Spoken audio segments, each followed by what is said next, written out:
he khovel kazin naram thaler zau le ram pilril tui nareng om lo nam mu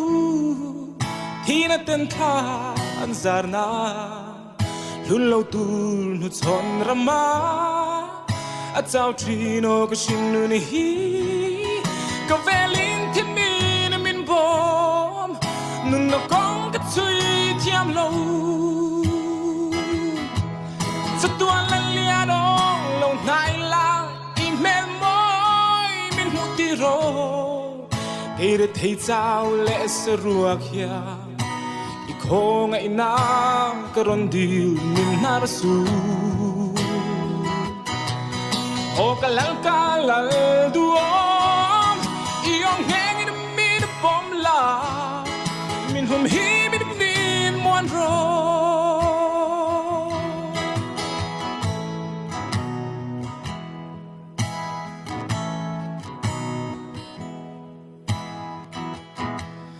o kalal nun ne bay si rin na min siam tu fam kim na kong ral muanga ni tin no min shuai ro he khovel sho ma hian mangai tu reng nei lo vi maria ten ka tham vela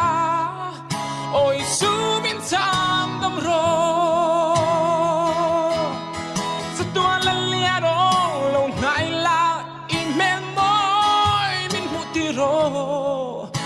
re thei chau le se ruak hia i khong ai na ka ron dil min nar su o kalal duom i om yang in min bom la